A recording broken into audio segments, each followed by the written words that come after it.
in terms of getting a mentor in a professional setting?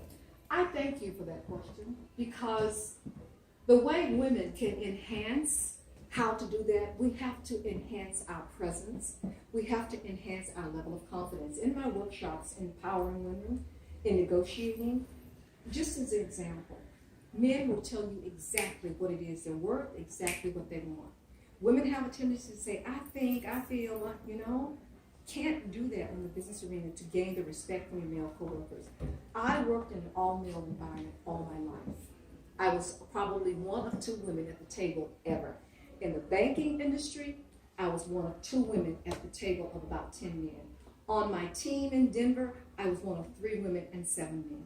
So you've got to garner respect from men. And I'm going to say to you ladies, you've got to wear the type of attire that does not detract from your persona. And I'm going to say this right here, right now, today, and you all can quote me.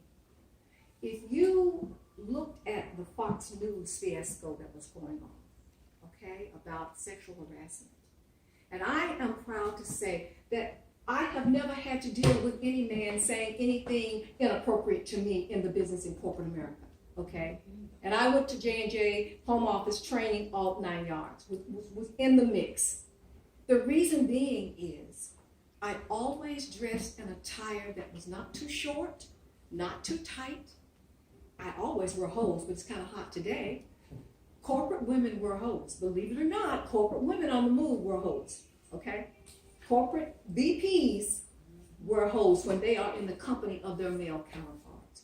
They will wear a collared blouse, because a collared blouse, and this is in the book, a collared blouse speaks to authority.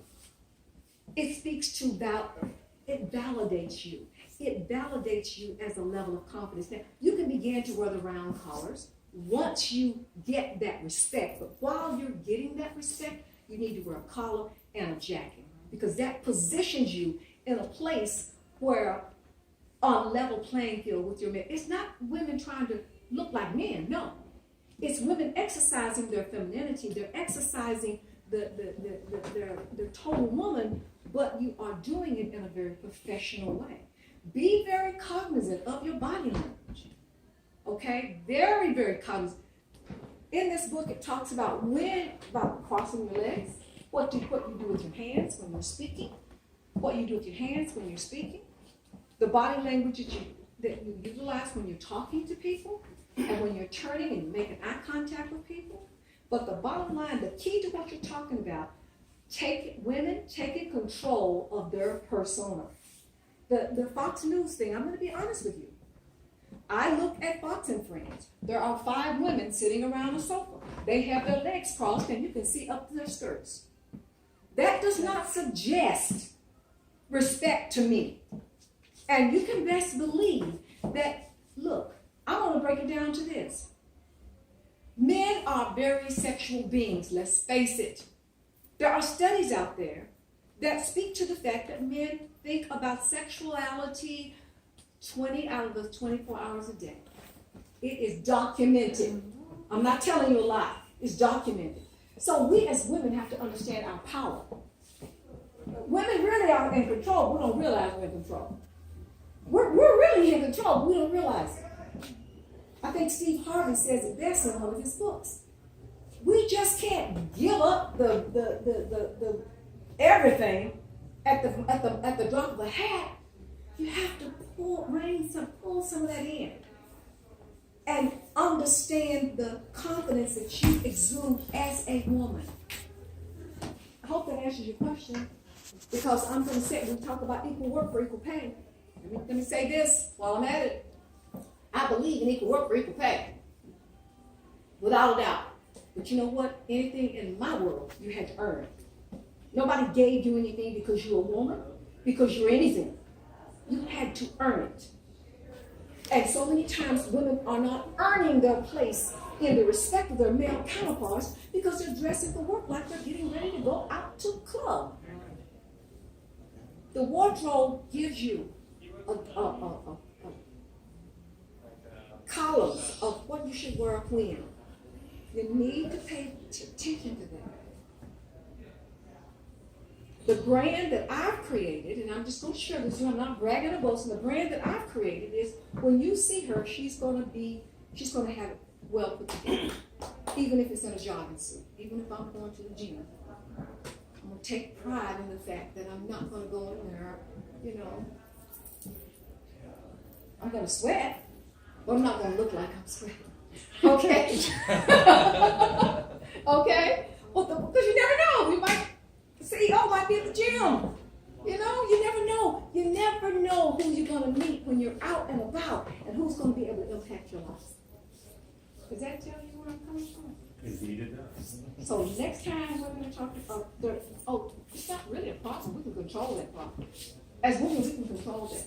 If we control, and see, the elephant in the room, we don't want to talk about. Those things that I just mentioned, we don't want to talk about. Everybody wants to get up, everybody wants to be sensitive. Everybody wants to get up in arms about everything. Everything you say is going to hurt somebody's feelings. No, I'm not about hurting your feelings. I'm just about telling what the real deal is. I'm just about saying, these are the principles. If you want to be successful, these are the principles that you need to follow. Like I said in the book, there are no guarantees, but I can guarantee you it's going to put you head and shoulders among the people that you associate with, among the people that you're competing against. And that's the bottom line. You want to be the best and the brightest. You want to be at the top of the ranks of whatever it is you're trying to succeed. And these principles will show you how. Any more questions? Yes. Have you had examples of people who have used the book maybe with a group of young people or and have them report on how the young people respond to the book, or we are compiling that data as you speak. Okay.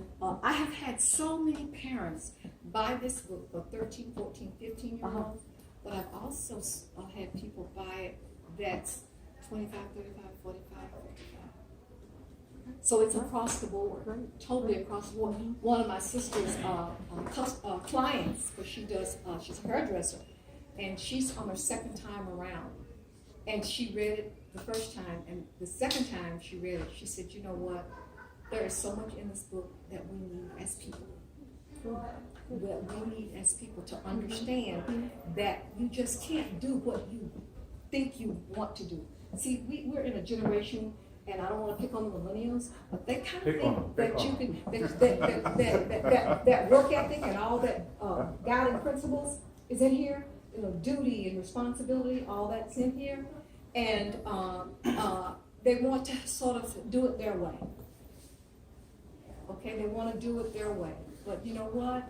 If you're going to do somebody's company, you got to do it their way, and you just can't. Okay, I don't have any problem with tattoos, for example. Y'all can see I'm very opinionated because, see, I know what they're thinking. Because personnel managers have told me this, and they won't tell you because they're afraid you might sue them. But they'll share it with me because they know it won't go any further. You can have your tattoos. Have them.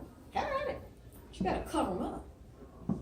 When you're going into a corporate setting, I guarantee you they're going to find a reason not to hire you, and it has nothing to do with your skill.